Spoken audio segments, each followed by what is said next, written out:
नमस्कार। शाह की हुंकार। छत्तीसगढ़ में नक्सलवादियों के खेमे में खलबली मची हुई है। अमित शाह ने जिस तरीके से उनको कहा है, उसे देखते हुए ऐसा लग रहा है कि अब उनके पास कोई और रास्ता नहीं बचा है। नक्सलवाद के खात्मे की डेडलाइन को दोहराया है शाह ने। ऐलान किया है 31 मार्च 2026 के बाद बस्तर में शांति और विकास की नई गाथा लिखी जाएगी। अपने दौरे के दौरान अमित शाह ने बिना लाग लपेट सीधे सीधे नक्सलवाद पर प्रहार किया है। बस्तर से लेकर रायपुर तक शाह का शो चला। उन्होंने एक बार फिर दो टूक चेतावनी दी है कि डबल इंजन की सरकार नक्सलवाद के ताबूत पर अंतिम कील ठोकने के लिए पूरी तरह से तैयार है। केंद्रीय गृह मंत्री ने नक्सलियों को दो टूक संदेश दिया है के साथ ही कहा है कि नक्सलियों को भाई कहकर संबोधित करते हुए उन्होंने कहा है कि हथियार डाल दीजिए।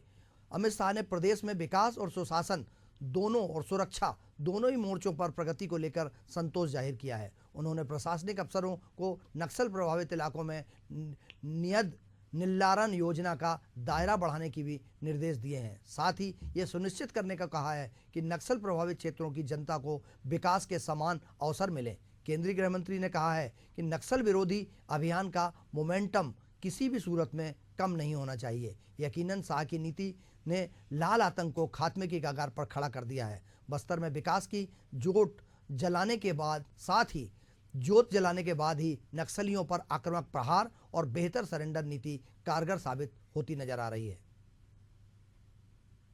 भाइयों बहनों, ये जमाना चला गया जब यहां पर गोलियां चलती थी, बम धमाके होते थे। मैं आज भी सभी जिनके हाथ में हथियार है वो और हथियार नहीं है वो सभी नक्सली भाइयों को विनती करने आया हूं, आप हथियार डाल दीजिए, मेन स्ट्रीम में आइए, आप हमारे अपने हैं। देखा आपने, देश के गृह मंत्री अमित शाह जी का साफ कहना है कि भाइयों हथियार डाल दीजिए और मुख्य धारा में शामिल हो जाइए। इस छत्तीसगढ़ में विकास की अपार संभावनाएं हैं। पर्यटन के क्षेत्र में हो या खनिज संसाधन से संपदा से भरा हुआ है यह प्रदेश, और सबका विकास सबका साथ भारतीय जनता पार्टी का नारा है, केंद्र सरकार का और राज्य सरकार का। यही कारण है कि लाल आतंक पर आखिरी ताबूत में कील ठोकने के लिए अमित शाह ने यह डेडलाइन तय की है। आइए इसी मुद्दे पर चर्चा करेंगे। हमारे साथ इस मुद्दे पर चर्चा करने के लिए हमारे पॉलिटिकल एडिटर श्री मनीष बोहरा जी हैं। हम उनका बहुत बहुत स्वागत करते हैं मनीष जी। इसी मुद्दे पर चर्चा करने के लिए हमारे साथ कांग्रेस के प्रवक्ता के रूप में श्री अमित श्रीवास्तव जी हैं। आपका अमित जी बहुत बहुत स्वागत है। वहीं डॉक्टर गंधर्व पांडे जी भारतीय जनता पार्टी के प्रतिनिधि के रूप में हमारे साथ हैं। गंधर्व जी आपका बहुत बहुत स्वागत है। मैं सबसे पहले अमित जी के पास आना चाहता हूं। अमित जी, आपने अभी सुना अमित शाह जी ने जिस तरीके से कहा है, जिस तरीके से प्रयास किया है, अगर आतंकवाद या नक्सलवाद इस पर पूरे देश में लगाम लगाने की जो प्रयास किए जा रहे हैं और उस प्रयास के सार्थक परिणाम हमको जम्मू में भी मिले हैं, हमको दूसरे अन्य राज्यों में भी मिले हैं, और अब यही प्रयास अमित शाह जी का, देश के गृह मंत्री का और मुख्यमंत्री का प्रयास है कि छत्तीसगढ़ भी विकास की मुख्य धारा में आए। आपका क्या कहना है? सबसे पहले तो मैं कहना चाहता हूं कि हम सब चाहते हैं कि अपने जो ये लाल आतंक निश्चित तौर पे ये खत्म होना चाहिए, क्योंकि हम कांग्रेसियों ने और छत्तीसगढ़ के लोगों ने देखा है कि किस प्रकार से हमारी प्रथम पंक्ति के नेताओं को हमने खोया है। तो हम बेहतर समझते हैं, लेकिन मैं फिर आपके माध्यम से कहना चाहता हूं कि ये विषय ऐसा है जिस पर राजनीति नहीं होनी चाहिए, और एक पूरे देश के लोग चाहते हैं, 140 करोड़ जनता चाहती है कि लोकतंत्र में लोगों का विश्वास मेंटेन रहना चाहिए, बिल्कुल बरकरार रहना चाहिए।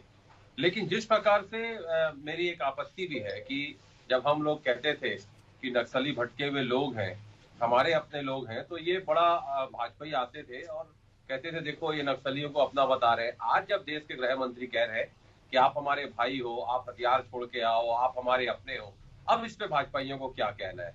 लेकिन कहते हैं ना उपाध्याय जी कि डूब गए हैं लोग सब हैरानी में, जाने क्या बात कह दी रवानी में, और मुझको चुप रहने की आदत है, वरना मैं जानता हूं यहाँ पर कौन है कितने पानी में।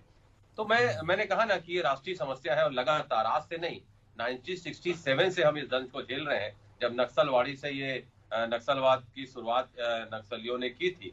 और जिस प्रकार से the father of Naxalism Charu Majumdar से लेके सन्याल तक सारे लोगों के हमने देखा है कि क्या उनका हर्ष हुआ।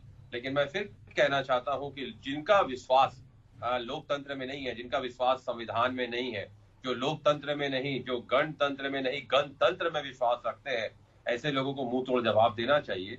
लेकिन ठीक बात है कि एक विकास की जब हमारी सरकार थी तो हमने 3 मापदंड मान के काम किए। जब हमने देखा कि ये समस्या को कैसे खत्म किया जा सकता है उपाध्याय जी, तो 3 बातें आई थी। रणनीति और नीति को जब हमने बनाना स्टार्ट किया, वहां के रहवासियों से हमने बात की, तो उनके साथ जब बैठने से ये प्रॉब्लम का सॉर्ट आउट ये हुआ कि यहाँ पर विकास, विश्वास और सुरक्षा, पहले यहाँ पर विकास करना पड़ेगा। इंफ्रास्ट्रक्चर से लेके स्कूलों को रीओपन हमने किया, अंतिम पंक्ति में बैठे हुए अंतिम व्यक्ति तक को सरकारी योजनाओं का लाभ कैसे पहुंचे। जब हमने उनकी जमीन लौटाई तो उन्हें लगा ये तो हमारी अपनी सरकार है, उनका विश्वास जागृत हुआ। फिर विकास के जो हमने सोपान गढ़े, जो अविरल धारा वहां पर विकास की बहाई, उससे उन्हें लगा ये तो हमारे लिए सरकार काम करती है। और जब अंतिम व्यक्ति तक के उनके बच्चों को अच्छी शिक्षा, अच्छे स्वास्थ्य, उनके बेहतर स्वास्थ्य की हमने चिंता की और लगातार उनके घर तक जाके दवाइयां दिया, चेकअप किया, तो उन्हें लगा कि हमारी अपनी सरकार है। और जब हम उस लड़ाई में उनके साथ खड़े रहे, उनको सुरक्षा प्रदान करी, तो उन्हें बिल्कुल निश्चित तौर पे लगा कि ये हमारी अपनी सरकार है। विश्वास हुआ, कई लोगों ने समर्पण किया और 14 जिले से ये समस्या 2 जिलों तक आ गई थी। मैंने कहा ना कि ये राजनीतिक विषय नहीं होना चाहिए। हम सबको मिलके, आज मेरे छोटे भाई बैठे हैं पांडे जी, निश्चित तौर पे मैं वो भी यही चाहते होंगे कि कैसे भी ये समस्या हम सबको मिलकर खत्म करनी है। और मुझे लगता है कि जिस प्रकार अभी आप अपने उस पर दिखा रहे थे स्टार्टिंग में कि बस्तर इतना खूबसूरत है, और अगर एक ये समस्या हट जाए तो मुझे लगता है पर्यटन की दृष्टि से पूरे विश्व पटल पे बस्तर में लोग घूमने आएंगे, जो कहीं छत्तीसगढ़ के और वहां के रहवासियों से जो जल जंगल जमीन के असली हकदार है, उनका भी डेवलपमेंट होगा और पूरे बस्तर का एक कहते हैं ना कि लोग आएंगे, वहां की संस्कृति को देखेंगे। और मुझे लगता है कि कहीं ना कहीं ये छत्तीसगढ़ के लिए, पूरे देश के लिए बहुत अच्छा होगा। बिल्कुल अनिल जी हम आपके पास आएंगे। जी हाँ, हम डॉक्टर गंधर्व पांडे जी के पास आना चाहते हैं। डॉक्टर साहब, आपने अमित जी की बात सुनी, सकारात्मक, सबका साथ सबका विकास, और उनकी भी मंशा यही है कि प्रदेश का डेवलपमेंट होगा यदि लाल आतंक खत्म हो जाएगा तो। देखिए, सर्वप्रथम तो मैं आपके चैनल के माध्यम से आपके पूर्ण दर्शकों को रामनवमी की, नवरात्रि की और आज जो 46वां भाजपा का स्थापना दिवस है, सभी की बधाई देता हूं। और उसके साथ ही साथ देश के यशस्वी गृह मंत्री अमित शाह जी जिस प्रकार से बस्तर में तीसरी बार ये दौरा है, तो उससे ये प्रमाणित होता है कि जो देश की केंद्र नेतृत्व की सरकार है वो कितनी गंभीर है इस विषय को लेकर। तो जो एक टारगेट आदरणीय अमित शाह जी ने सेट किया है कि 31 मार्च 2026 तक हम नक्सल मुक्त छत्तीसगढ़ देखेंगे, तो उसकी कल्पना को साकार करने के लिए एक लक्ष्य को, एक टारगेट निर्धारित करके उस दिशा में पूरी ताकत झोंक करके काम करना, ये प्रमाणित करता है कि ये कितनी गंभीर समस्या है और इसको बिल्कुल जड़ से उखाड़कर फेंकना ही उचित होगा। और आपके चैनल के माध्यम से अगर कहीं किसी नक्सली भाई बहन तक मेरी आवाज पहुंच रही है तो मैं उनसे भी आग्रह करना चाहूंगा कि वे जरूर मुख्य धारा पर जुड़ें। सरकार आज विभिन्न प्रकार की योजनाओं के माध्यम से आप सभी को लाभ देने का प्रयास कर रही है। जो नई नक्सल नीति हमने लागू की है उसमें हम जो इनामी नक्सली हैं उनको लाभ भी दे रहे हैं। उसके अलावा भी जितने 700 से अधिक जो केंद्र की राज्य की योजनाएं चल रही हैं उनका लाभ दे रहे हैं। हमारे बड़े भाई अमित श्रीवास्तव जी ने जिस प्रकार बताया कि उन्होंने क्या क्या कार्य किए, निश्चित तौर में ऐसा कुछ नहीं होता कि दोनों सरकारें, दोनों ने काम नहीं किया होगा, लेकिन यहाँ पर विचार करना चाहिए, गंभीरता का विचार करना चाहिए कि क्या इस प्रकार से कोई कदम उठाया गया कि इसको जड़ से समाप्त किया जा सके, एक बहुत ही अच्छी सुदृढ़ रणनीति के तहत कार्रवाई की जा सके। पूर्व में टीएस सिंहदेव जी कह रहे थे कि नहीं 31 मार्च 2026 तक का टारगेट बहुत कम है, ऐसा नहीं हो सकता। आज टीएस सिंहदेव जी का बयान आता है कि नहीं, ये तो रावण को मारने के लिए जैसे श्री राम ने पहले आग्रह किया था कि या तो हथियार डाल के वापस अपना माफी मांग लो या तो फिर आप तैयार रहो, उस प्रकार की राजनीति के तहत ये कार्य किया जा रहा है। तो टीएस सिंहदेव जी के जो बयान है, भूपेश बघेल जी जब नक्सली मरते हैं तो सवालिया निशान या हमारे देश के वीर जवानों के ऊपर जब खड़े करते हैं, प्रश्न चिन्ह लगाते हैं, तो कहीं ना कहीं ये हौसला बढ़ाने की जगह गिराने का काम ना करें। अगर जिस प्रकार भी छत्तीसगढ़ में चाहे कांग्रेस के लोगों चाहे भाजपा के लोगों सभी ने अपने नेताओं को खोया है। बात करें पूर्व विधानसभा चुनाव की तो लगातार भाजपा नेताओं की हत्या वहां पर देखने को मिली। आज जहां अबू झामड़ में सड़कों का निर्माण हो रहा है, आप देखेंगे पूर्व में गृह मंत्री जी आए तो वो जो नक्सली इनामी नक्सली हिडम्बा है उसके गांव में जाकर के वो खुद रुकते हैं। तो इस प्रकार की गंभीरतापूर्ण कदम उठाने से ही नक्सलवाद का समाप्त करना सुनिश्चित हो सकेगा। नहीं तो पूर्व में हमने देखा है आदरणीय प्रणब मुखर्जी ने भी कहा था कि इसके लिए आपको पूर्ण रूप से उसमें सशक्त हो करके कार्रवाई करनी पड़ेगी। जब देश के गृह मंत्री पी चिदम्बरम जी थे, उन्होंने ऑपरेशन ग्रीन करके कुछ चलाया था अपने समय पर, जिसको यहाँ पर संपूर्ण सफलता नहीं मिल पाई थी। तो उस कारण ये चीजें बढ़ती गई। लाल आतंक कहां से शुरू हुआ था, अगर इतिहास की बात करें तो किसके समय शुरू हुआ और कैसे ये पूरे देश भर में फैल गया। जो आज 14 जिलों से 2 जिलों की बात करते हैं उनको ये भी विचार कर लेना चाहिए कि कैसे ये नक्सल बाड़ी से फैलते हुए आज पूरे देश की समस्या बनते हुए इस स्थिति में आ गया कि आज पूरा देश इसका परिणाम भोग रहा है। तो ये सारी चीजें भी हैं। और आज जिस प्रकार की नक्सल नीति है, मैं पुनः किसी भी नक्सलवाद में से जुड़े भाई बहन तक आवाज जारी है तो आग्रह करूंगा, निश्चित तौर पे सरकार आपकी सहायता करने के लिए पूर्णता प्रतिबद्ध है। आप आइए, मुख्य धारा से जुड़िए, आत्मसमर्पण कीजिए, अन्यथा हमारी जीरो टॉलरेंस की पॉलिसी है। सरकार किसी भी प्रकार का समझौता अपने देश के जवानों के साथ, अपने नागरिकों की सुरक्षा के साथ करने के लिए यहाँ पर नहीं है। वो बिल्कुल उनकी रक्षा के लिए बिल्कुल डॉक्टर साहब हम आपके पास आते हैं। आपने मैं लंबे समय से लगभग 35 सालों से जर्नलिज्म क्षेत्र में हूँ और इस तरीके की डिबेट पहली बार मैंने देखी है। राजनीतिक डिबेट इतने सौम्य और सहज हमारे दोनों भाजपा कांग्रेस के प्रवक्ता हैं। एक और सौम्य और सहज व्यक्ति की बात हम अपने दर्शकों के माध्यम से देश भर में पहुंचाना चाहते हैं। हमारे वरिष्ठ पत्रकार हैं, समीक्षक समालोचक हैं और हमारे पॉलिटिकल एडिटर हैं मनीष बोहरा जी। मनीष जी, आपने अभी डॉक्टर गंधर्व पांडे जी की और अनिल जी की बात सुनी। आपको क्या लगता है कि ये डबल इंजन की सरकार एक शब्द इस्तेमाल किया था और पहले केंद्र में भाजपा की सरकार थी, छत्तीसगढ़ में कांग्रेस की सरकार थी, समन्वय की कमी रही होगी कहीं ना कहीं। तो आपको लगता है कि अब चूंकि दोनों सरकारें भाजपा की हैं इसलिए ज़्यादा बेहतर तरीके से लाल आतंक पर लगाम लगाने की कोशिश की जा रही है?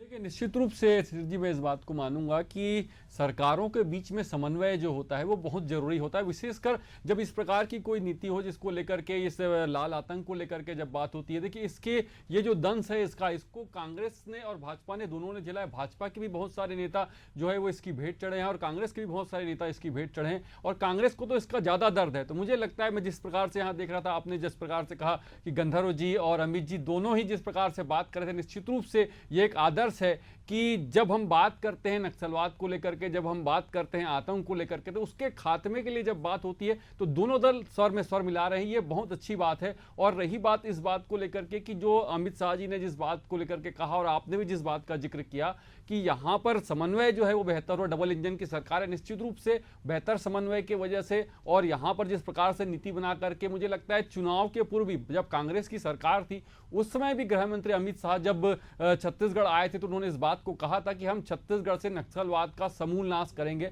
और भाजपा की सरकार आने के बाद लगातार उस दिशा में प्रयास हो रहे हैं। आप देखेंगे कि पिछले ये 2025 की हम बात करें तो यहाँ पर 200 से ज़्यादा नक्सलियों को जो है वो मौत के घाट उतारा जा चुका है। उसके साथ साथ लगभग 300 से 350 नक्सलियों ने आत्मसमर्पण किया, जिसमें बहुत बड़े बड़े हार्डकोर नक्सली और खूंखार नक्सली महिला जो नक्सली थी उनकी भी यहाँ पर मौत के घाट उनको उतारा गया है। तो ये इस प्रकार से जैसे अभियान चल रहा है उस अभियान को देखते हुए, और सबसे महत्वपूर्ण चीज़ ये भी है कि अमित शाह के दौरे के पहले माओवादियों ने यहाँ पर जो है शांति वार्ता की भी एक अपील करी थी। तो इस अपील को भी हम ध्यान में रखें तो ये कुल मिलाकर के दिख रहा है कि कहीं ना कहीं नक्सलवाद जो है वो छत्तीसगढ़ में बैकफुट पर जाता नजर आ रहा है और उसको लेकर के जिस प्रकार से आक्रामक रणनीतियां बन रही है। अभी भी अमित शाह ने जैसे कहा, हमारे मुख्यमंत्री विष्णुदेव साय ने जिस प्रकार से बातों को कहा है कि या तो आप समर्पण करिए या तो फिर सीधा खात्मे के लिए तैयार हैं, तो सीधे तौर पर यह सीधा मैसेज जा रहा है। और दंतेश्वरी माता का दर्शन करने के बाद जैसे कहा जाता है ना कि किसी भी चीज की, किसी बुराई को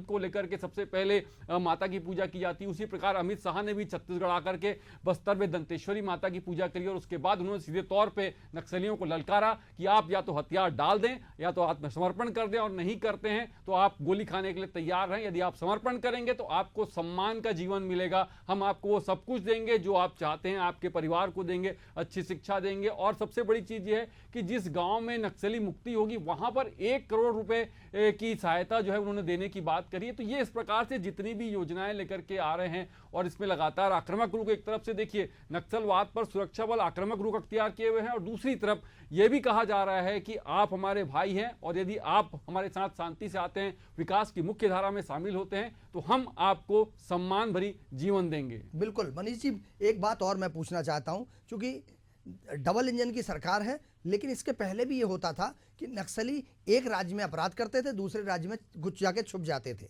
अभी कुछ दिन पहले डॉक्टर मोहन यादव मध्य प्रदेश के मुख्यमंत्री हैं, जो स्वयं गृह मंत्री भी हैं, मंडला और बालाघाट सिवनी क्षेत्र में जो छुप जाया करते थे, 2-3 अभी वहाँ एनकाउंटर हुए हैं और महिला नक्सली वहाँ पर मारे गए और कुछ गिरफ्तार भी हुए हैं। तो आपको लगता है कि ये जो बॉर्डर पे भी सहयोग मिलने लगा है उससे भी दबाव पड़ा है, क्योंकि छुपने की जगह नहीं मिल पा रही इन लोगों को? निश्चित रूप से अक्सर इस बात से मैं सहमत हूं कि ये जो हो रहा है उसकी वजह देखिए, इसके पहले होता ये था कि नक्सली छत्तीसगढ़ में वारदात करते थे, महाराष्ट्र चले जाते थे, नक्सली छत्तीसगढ़ में वारदात करते थे, तेलंगाना चले जाते थे, तेलंगाना में वारदात करते थे, छत्तीसगढ़ आते थे। तो इस प्रकार की जो स्थितियां बनती थी, उस स्थिति को सीधे तौर पर एक यूनिफाइड कमांड बना करके और जिस प्रकार से चारों तरफ से नक्सलियों को घेरा गया है, उसके बाद इस प्रकार की रणनीति जो है वो अपनाई जा रही है, जिससे नक्सली पूरी तरीके से बैकफुट पर आ गए हैं। और देखिए शांति वार्ता का जो प्रस्ताव है वो भी मुझे लगता है इसी का परिणाम है कि ओवरऑल जिस प्रकार से घटनाएं हो रही है, जिस प्रकार से नक्सलियों को चौतरफा घेरा जा रहा है, उनकी मान में जाकर के सीधे तौर पे उन पे हमले किए जा रहे हैं, लगातार सर्च ऑपरेशन चलाए जा रहे हैं, तो इन सब का परिणाम ये निकल रहा है कि कहीं ना कहीं जाकर के नक्सलियों को इस बात पर विचार करना पड़ रहा है, उनको ये अपील करनी पड़ रही है कि आप युद्ध विराम करें और हमारी बात को सुने, शांति वार्ता हमारे साथ करें। बिल्कुल मनीष जी, मैं अनिल जी आपके पास आना चाहता हूं। अभी जैसा कि डॉक्टर गंधर्व पांडे जी ने कहा और मनीष जी ने भी अपने अनुभव के हिसाब से कहा, आपको लगता है कि डॉक्टर मोहन यादव हों या सोरेन जी हों या नीतीश कुमार जी हों बिहार में, या तेलंगाना के मुख्यमंत्री जी हों, या कुछ हिस्सा महाराष्ट्र का भी आता है, अब फडणवीस जी वहाँ पर माननीय मुख्यमंत्री हैं, तो इन सब के कोऑर्डिनेशन से इन पर लगाम लगने की दिशा में एक बड़ा कदम उठा रही है सरकारें? क्योंकि मैंने स्वयं मुख्यमंत्री डॉक्टर मोहन यादव मध्य प्रदेश में चूंकि गृह मंत्री हैं और उनको एक्शन लेते हुए, निर्देश देते हुए उनके काफ़ी कुछ चीज़ें ऐसी सामने आई जिस पर वो बहुत नक्सली समस्या को ख़त्म करने के लिए जुटे हुए थे, और उसमें कहीं ना कहीं श्री अमित शाह जी का रोल था। अमित शाह जी चूँकि सारे मुख्यमंत्रियों से लगातार संपर्क में रहते हैं। जी निश्चित तौर पर मुझे लगता है कि 40 करोड़ जनता का हर व्यक्ति चाहता है कि नक्सलवाद का खात्मा होना चाहिए। और मैं आपको बता दूं कि लोकसभा का आंकड़ा मैं आपको बताना चाहता हूं कि देश के गृह मंत्री जी ने अभी पिछले हफ्ते ही कहा था, जो आंकड़ा उन्होंने दिया था कि नक्सलवाद एक राजनीतिक समस्या नहीं है और 73% की कमी इसमें आई है कि जो सुरक्षा बलों पे पहले हमले होते थे उसमें 73% की कमी आई है। 1045 नक्सलियों ने आत्मसमर्पण किया, 380 मारे गए, 1 साल का डाटा उन्होंने दिया था और 2619 नक्सली उसमें कम हुए हैं। उन्होंने कहा था कि हमने उनके फाइनेंसरों की कमर तोड़ी है और वहां पर हमने व्यवस्थापन किया है, आदिवासियों के लिए स्कूल खोले और 150% का बजट हमने बढ़ाया है। तो हजारों युवकों को विकास के रास्ते का हमने भी जोड़ने का प्रयास किया था। और मैं आपको एक आंकड़ा देना चाहता हूँ, लोकसभा का ही आंकड़ा है शिरीष जी, कि 2008 में जब यूपीए की गवर्नमेंट थी तो नक्सलिज्म जो है वो 11 राज्यों में फैल चुका था और 2008 में 223 जिलों तक ये फैल चुका था और 2014 आते तक ये 90 जिलों तक ये समस्या रह गई थी। और नित्यानंद राय जी ने, जो हमारे देश के गृह राज्य मंत्री थे, उन्होंने कहा था कि 41% की कमी इसमें आई है और 90 जिलों से 11 राज्यों के 90 जिलों में समस्या फैली थी। और अभी आते मैं आपको बताना चाहता हूं कि कम से कम जिस प्रकार से अभी आंकड़े आए कि छत्तीसगढ़ के 3 जिले रह गए हैं और जो गृह मंत्री जी ने कहा कि करीब 12 ऐसे जिले हैं जो अति संवेदनशील है। अब आपने जो कहा, बहुत ही वाजिब प्रश्न आपने किया कि छत्तीसगढ़ 7 राज्यों से घिरा हुआ है और जब ये यहाँ वारदात को करते हैं और दूसरे राज्यों में चले जाते हैं तो जैसा मनीष जी ने कहा कि यूनिफाइड कमांड बना के उस पे एक नकेल कसने का प्रयास किया गया और मुझे लगता है उससे बहुत हद तक हम सफल भी हुए, क्योंकि जिस प्रकार से हमने देखा कि मैं आपको जैसे बताना चाहता हूं कि हमने जो एक प्रोग्राम बनाया था उसमें ये कहा गया था कि कैसे स्मार्ट लीडरशिप होना चाहिए, कैसे उस पर रणनीति बनाने के लिए एग्रेसिव स्ट्रेटजी बनाना चाहिए, सीरीज जी मोटिवेशनल ट्रेनिंग दिया जाए वहां पर लोगों को कि कैसे उनसे लड़ाई लड़नी है, कैसे वहां पर इन्फ्लुएंस करना है। उसी प्रकार से एक्शनेबल इंटेलिजेंस की कैसे इंटेलिजेंस को हमें मजबूती प्रदान करना है कि उनके इनपुट हमारे पास आ जाए, जैसे इधर के इनपुट उधर जाते हैं तो उधर के इनपुट हमारे पास पहले आ जाए। और डैशबोर्ड जो बेस्ड कैंप होता है उस पर हम कैसे और हम अपने बेस कैंप को बढ़ाएं। हमने बहुत सारे बेस कैंप बढ़ाए थे। हार्मलेस टेक्नोलॉजी, कि किसी को हार्म भी ना हो, टेक्नोलॉजी का हम प्रयोग करें ताकि हम ज्यादा हद तक सफल हो पाए। एक्शनेबल प्लान फॉर थ्रेट, अगर हमारे लोगों को कोई थ्रेट देता है तो उन पे पर कैसे हम एक्शन लें। और लास्ट, नो एक्सेस फाइनेंसिंग, कौन उनका मददगार है उसको तोड़ा जाए। ओके, तो हमने ये पूरी प्लानिंग से हमने काम बिल्कुल किया। बिल्कुल अनिल जी, चूंकि समय की कमी है, हम डॉक्टर गंधर्व पांडे के कमेंट पे आना चाहते हैं। गंधर्व जी, बहुत अच्छी बहस चल रही है और सकारात्मक बहस है। दोनों चाहते हैं, सत्ताधारी दल और विपक्ष और आम जनता भी चाहती है, जैसा अनिल जी ने कहा कि देश की हर जनता चाहती है कि हिंसा से मुक्ति मिले। आपको क्या लगता है हमारे दर्शकों को लास्ट आपकी तरफ से, हालांकि आप अपील कर चुके हैं कि हथियार डालें, आपके गृह मंत्री जी भी कह चुके हैं, केंद्रीय गृह मंत्री जी भी कह चुके हैं और मुख्यमंत्री जी भी बोल चुके हैं। देखिए, मैं आपके दर्शकों को लास्ट ये जरूर बताना चाहूंगा कि अमित शाह जी का दौरा अभी छत्तीसगढ़ में हुआ, उसके पूर्व तेलंगाना में 86 नक्सलियों ने आत्मसमर्पण किया जी। इसी प्रकार से विभिन्न स्तरों पे नक्सली आत्मसमर्पण कर रहे हैं अथवा उनका एनकाउंटर हो रहा है। तो ये निश्चित है कि हम जिस लक्ष्य को टारगेट मानकर चल रहे हैं उसके लिए हम सतत प्रयासरत करते हुए अपने आप को कार्य कर रहे हैं और उस दिशा में हमें शीघ्र ही सफलता प्राप्त होगी। आने वाले समय में छत्तीसगढ़ का गौरव होगा बस्तर, जहां टूरिज्म की और वन अंचल क्षेत्रों की अभिन्न संभावनाएं हैं, उसे सब हम परोपकार करते हुए वहां पर जाएंगे और वहां का एक टूरिस्ट हब उसको डेवलप करेंगे। ऐसी सोच के साथ वहां पर निरंतर हमारे, चाहे केंद्र का बजट हो, चाहे भूपेश बघेल जी की सरकार थी, उसमें किसी प्रकार की कटौती नहीं हुई, क्योंकि देश की आंतरिक सुरक्षा का मामला है तो कहीं भी किसी प्रकार का भेदभाव ना बजट में ना फौज की उपलब्धता में। जैसा हमारे बड़े भाई अनिल जी कह रहे थे, अमित जी कह रहे थे कि कैंप बढ़े, तो कैंप के लिए भी फंड सेंट्रल से आते थे। अभी आप देखेंगे तो स्वेट मशीन आई। इस बार के भी केंद्रीय बजट में 3480 करोड़ रुपए का फंड केवल नक्सल मुक्त भारत करने की दिशा के लिए रखा गया है। तो ये सारी चीजें निरंतर प्रयास ये प्रमाणित करता है कि भारतीय जनता पार्टी और आदरणीय गृह मंत्री अमित शाह जी और हमारे प्रदेश के यशस्वी मुख्यमंत्री विष्णुदेव साय जी और उप मुख्यमंत्री विजय शर्मा जी इस विषय को लेकर कितना गंभीर है कि छत्तीसगढ़ में जो हमारे बस्तर के ऐसे वनांचल गांव हैं जहां आज तक के कोई सरकारी योजना नहीं पहुंच पाई, उन्हें आप देखिए आज छत्तीसगढ़ का गृह मंत्री खुद जाकर के लोगों का आयुष्मान कार्ड देता है। आज वो खुद जाकर के उनको वहां पर नियत निर्लार योजना से जोड़ता है। आज वो खुद जाकर के नक्सलियों को बता रहा है। नक्सली आज इस स्थिति में आ चुके हैं कि उनको अपने मीडिया से बोलना पड़ रहा है कि हम बात करने के लिए तैयार हैं, और जो नक्सली चाह रहे हैं वो आकर आत्मसमर्पण भी कर रहे हैं। तो इसमें किसी प्रकार का कोई संदेह नहीं है कि उनको पर्याप्त अवसर नहीं दिए जा रहे हैं, पर उसके बावजूद भी अगर वो हथियार का रास्ता चुनेंगे तो हमारी जीरो टॉलरेंस की पॉलिसी है और उसके तहत निश्चित तौर पर कार्रवाई होगी और उसके लिए हम कुछ नहीं कर सकते, क्योंकि उन्होंने खुद ही स्वयं ये रास्ता चुना है जो उन्हें इस दशा पर लेकर जाता है। बिल्कुल बिल्कुल डॉक्टर साहब, क्योंकि मैं जो सवाल लेने वाला था मनीष बोहरा जी से, उसका जवाब आपने ही दे दिया। मैं डेवलपमेंट की बात, और बस्तर जो है जितना खूबसूरत है, खनिज संसाधनों से भरा हुआ है, क्योंकि समय की कमी है, मर्यादा है हमारे साथ। हम इस मुद्दे पर चर्चा कर रहे थे कि देश के गृह मंत्री और प्रदेश के मुख्यमंत्री एक सकारात्मक भाव के साथ लाल आतंक को खत्म करने के लिए जिस तरीके से प्रयास कर रहे हैं,